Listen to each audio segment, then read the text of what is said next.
We now have two solid participants. The second one we learned of this morning, and it's a big name. And when you look at the two names that are in it thus far, boy, you would love to see Caitlin Clark in this thing. You really would. Clark nails it. A 17-0 run. Caitlin's shooting 20-something% from the field, from the three. So she would be, if you were to ask me who my tip to win is going to be, it's obviously Sabrina. But like, it is, everyone's saying Caitlin versus Sabrina. Like, I would be shocked if Caitlin makes the final. Clark, for her part, responded with emojis and warmth online, clearly more interested in hooping than beefing. And maybe that's the twist. The media wants a catfight. The fans want drama. But these two, they're writing something slower, stranger. A rivalry built on excellence, miscommunication, and weirdly tender moments in between. As of now, Clark's fever sit at 12-11. Ionescu's Liberty, 15-6. Both in playoff hunts, both on collision courses. This story isn't over. It's just entering its next chapter. So whether you think Clark's a rookie revelation or a media invention, and whether you see Ionescu as a salty veteran or underappreciated legend, one thing's clear. This rivalry isn't cooling down. It's just getting louder. Stick around. The next chapter is going to be war. V24. Caitlin Clark shuts down Sabrina Ionescu with 3 WNBA records, 114-131. Caitlin Clark just rewrote the WNBA record books and did it right in front of Sabrina Ionescu's face. 3 records smashed. The 2 used to belong to Sabrina. One night that lit the fuse. What was supposed to be a rookie growing year turned into a stat line massacre, with Clark stepping over Ionescu's legacy like it was a warm-up cone. But of course, not everyone's clapping. The players are tense, the fans are divided, and Sabrina, she's smiling through gritted teeth. So now the question isn't just who's better, it's who can survive the spotlight. Or maybe, who deserves it. Ionescu has been terrific. Caitlin Clark back in the league. And a huge win. Very emotional win for Indiana as they take it 102-88. June 15th, 2025. Remember the date, mark it with glitter, and staple it to your sports history books. Caitlin Clark, fresh off a quad injury that had the WNBA worried she'd barely limp through the season, casually walked into Gainbridge Fieldhouse and ignited hellfire. 7 3-pointers, 11 assists, nearly a triple-double, a 102-88 smackdown of the New York Liberty, featuring none other than Sabrina Ice in her veins, Ionescu. And oh yeah, in that same week, Clark officially obliterated 3 major WNBA records, 2 of which had Ionescu's name etched in the marble. Oops. First, the single-season assist record. Clark now leads the league with a cartoonish 8.4 assists per game, sailing past the 200 total mark with weeks still left to play. Second, rookie points record? Gone. Clark's averaging 19.2 a night like it's cardio. And third, the spicy one, she's tied Ionescu for most 25-plus point, 10-plus assist games already. Both sitting at 5, one's a 4-year vet. The other barely unpacked her moving boxes in Indiana. It wasn't just dominance, it was dominance in her opponent's language. Clark beat Ionescu using the very metrics that made Sabrina a star. And she did it in the middle of an injury comeback. What was supposed to be a learning year became a flex of mythic proportions. Suddenly, Sabrina's stats aren't sacred anymore. They're up for grabs. And guess who's grabbing? But we go any further first. Like this video if you think the refs are unfair to the Fever. Comment if you disagree. And don't forget to subscribe. Just how is Caitlin feeling, and how were the evaluations today, and what more can you say about her diagnosis? Yeah, I mean, I think the biggest thing is just trying to keep her in good spirits. Had a lot of setbacks with all these little injuries, and we just have to take it one day at a time. It's frustrating for her, I'm sure, especially, and I think for us as a staff and as a team, just trying to keep her encouraged and trying to keep her to stay the course. As we all know, last night, Caitlin Clark looks like she re-aggravated the groin injury that has cost her so many games. So naturally, when the 2025 WNBA All-Star three-point contest was announced, in Indianapolis no less, the Clark versus Ionescu showdown was set to be the headline. 2 snipers, 1 crown. Clark's first time. Ionescu, the reigning sniper queen with a literal 37-point round to her name. Fans were foaming at the mouth. Vegas odds were rolling. The promo packages? Clark versus Ionescu in neon lights. This was the event. And then, Clark dipped. Groin injury. Last minute.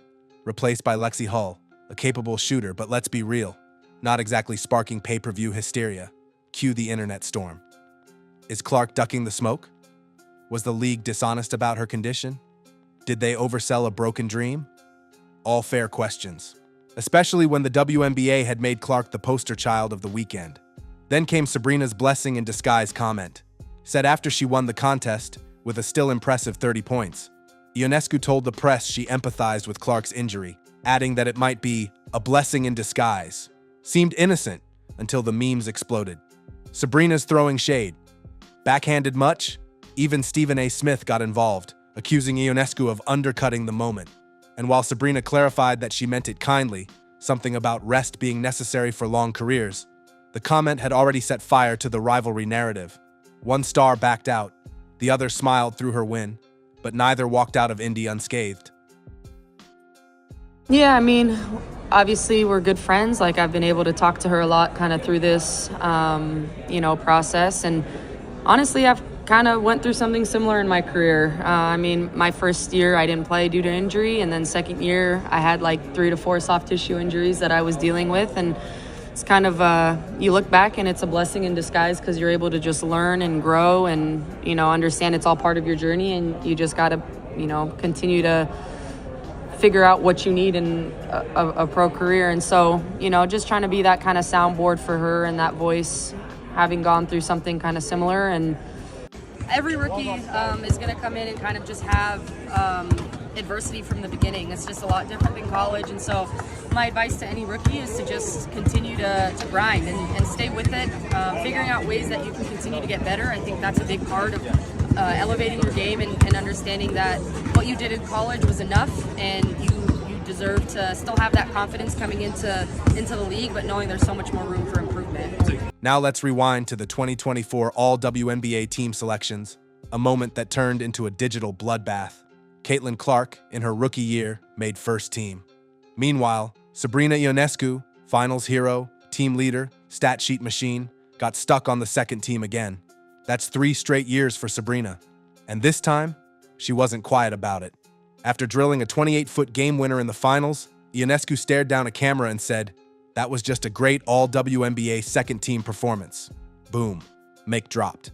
Subtle like a brick to the face. She didn't name names, but everyone knew who she was talking about. Clark's numbers were flashy.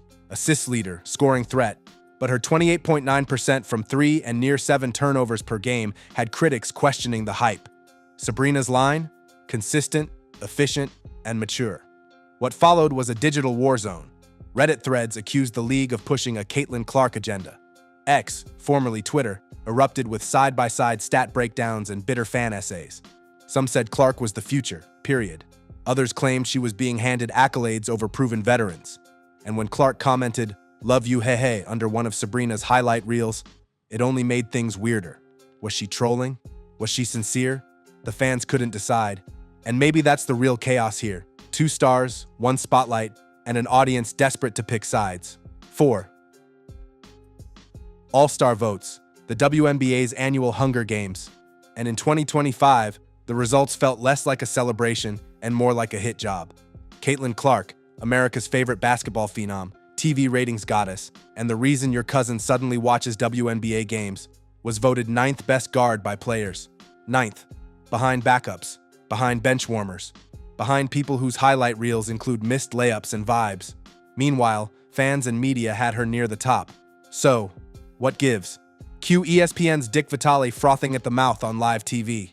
"It's jealousy, baby." Stephen A. Smith, never one to miss an opportunity to create an on-air thunderstorm, bellowed about a league full of haters who can't handle the Clark spotlight. The player vote disparity ignited 1,000 think pieces. Was Clark getting iced out for being too hyped, too white, too corporate? Was it about skill or popularity, or the fact that she sells more jerseys than half the league combined? And just to spice it up, Sabrina Ionescu ranked higher than Clark in the player vote. A little ironic, considering Clark outpaced her in assists, total points, and viewership impact.